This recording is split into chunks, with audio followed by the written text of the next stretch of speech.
everybody, it's Jane. It's January. I'm going to try and, as quickly as I can, do my December wrap up. I read a whole bunch of graphics in December, so we're just going to zip through these really quickly. Aya of Yop City. This is really a fun read. It's beautiful art. It is in translation from French. This is actually the second volume.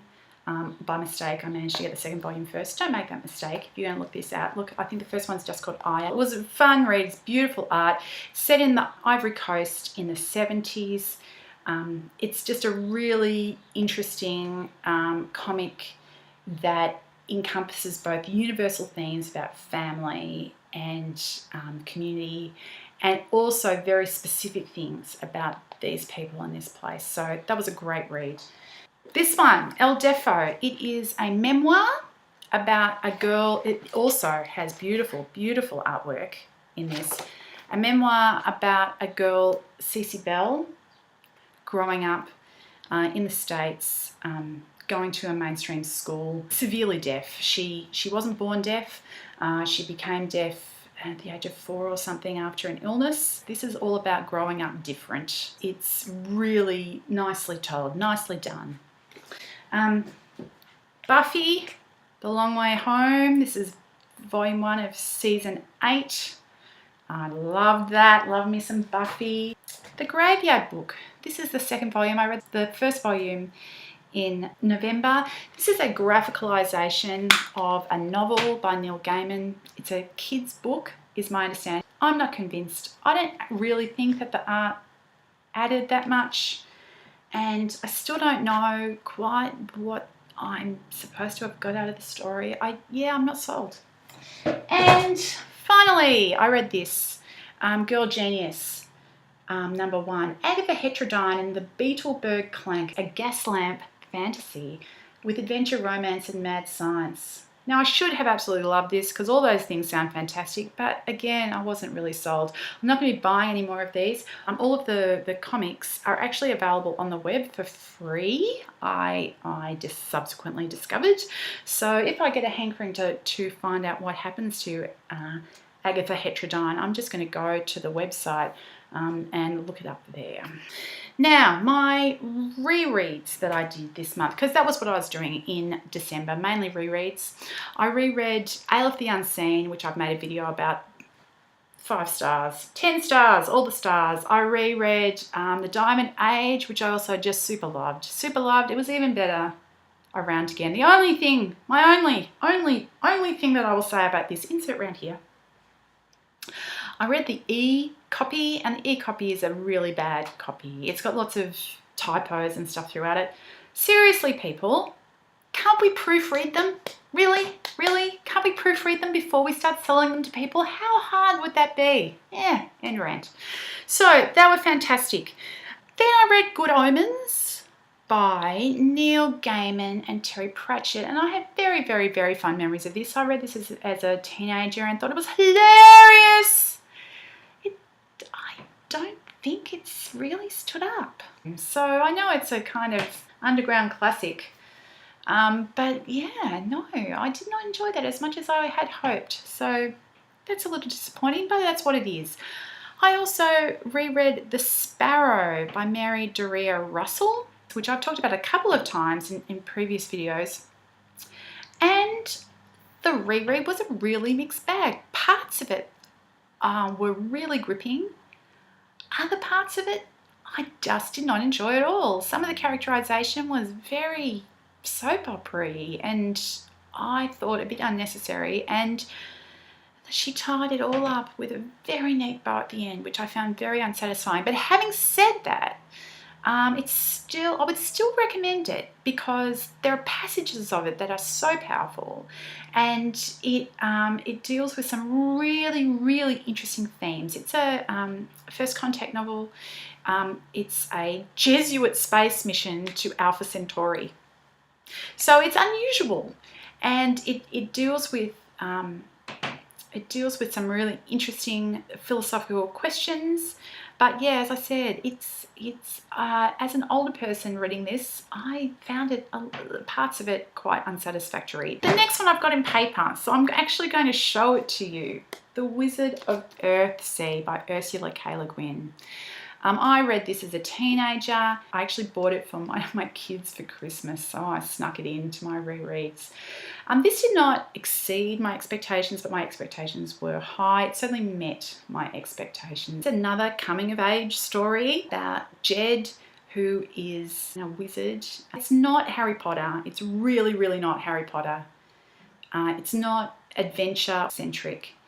The story is about Jed making a terrible mistake. And because he's a wizard and has power, his terrible mistake had terrible consequences. And this happens fairly early in the story. And having made this terrible mistake, it's all about what he does then. How do you live with having made a terrible mistake? Beautifully written and really, really thought-provoking and a great read for a young person. Another book that I've reread was Neuromancer by William Gibson. And this one, I honestly do not know what to say about. I genuinely believe that this was a reread, but I didn't remember it at all. And I think I spoiled my experience of reading it because the whole way through I was going, but I don't remember this. But I don't remember this. But I'm sure I've read this. I know I read this, but I don't remember this. It is also a little bit difficult to know what's going on because there's stuff going on all over the place. I'm not so sure about Neuromancer. If anybody knows what Neuromancer is about, please write it down below. And because I now I'm stuck with the point of thinking, I got to reread this, but it was supposed to be a reread. And now I'm thinking I have to reread it again. Oh no. The last two of my rereads were much more successful. Yay! The Amazing Adventures of Cavalier and Clay by Michael Chabon. I read this over Christmas. It's a beautiful book, beautifully written. Its central characters are two cousins. It's set during the Second World War. They're both young men. One grew up in America, the other grew up in continental Europe, and his parents have helped him escape to join his family in America to survive the Holocaust. But the central theme of the book is escape. One of the ways that's played out is that the two cousins join forces to produce a comic book, and their superhero is called the Escapist, who is a sort of stage magician, illusionist, kind of based on Harry Houdini. And his shtick is that he helps free people who are trapped by injustice. So we have the Escapist is this character, and by virtue of the money that they're making by writing The Escapist, Joseph Cavalier is saving money to try and help the rest of his family escape. And then that does not happen because the war. So the second half of the book is more about our two central characters seeking to escape themselves. Joseph seeking to escape his failure to save his family, and Sam seeking to escape other parts of himself. It's a really beautifully written book, and highly recommended. The last book in my reread marathon was The Star Fraction by Ken MacLeod, and this absolutely lived up to my memories. This is a futuristic science fiction kind of dystopian novel. It's set in Britain, a post-revolutionary, post-restoration Britain, and there is so much fun political stuff being thrashed out in this book. The central characters that we follow are basically a left-wing militia for hire. The author has had a lot of fun celebrating and skewering at the same time a whole bunch of leftist political ideas. The environmental movement also comes in for a swipe or three, and it's just, it's so full of ideas, so well put together. I really enjoyed rereading it. So that is a big recommendation too, The Star Fraction by Kim McLeod. So apart from those, there were 2 other books that I read this month, and they were both non-fiction. The first was this, which my sister gave me as a present. Thank you, Sarah. Game of Knowns by Dr. Carl. I'm not going to attempt to say his surname because I'll get it wrong.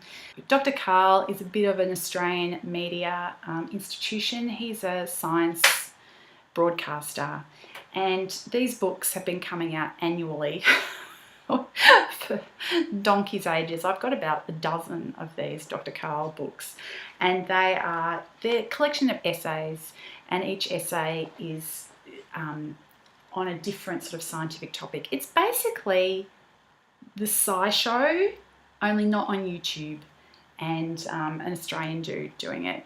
So yeah, there's that. And the last thing that I read in December was a memoir, another memoir, this one called The Butterfly Mosque, and it is by G. Willow Wilson, the author of Aleph the Unseen.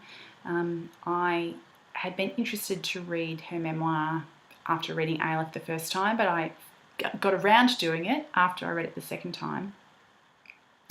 The subtitle is something about a young American woman that finds love and Islam.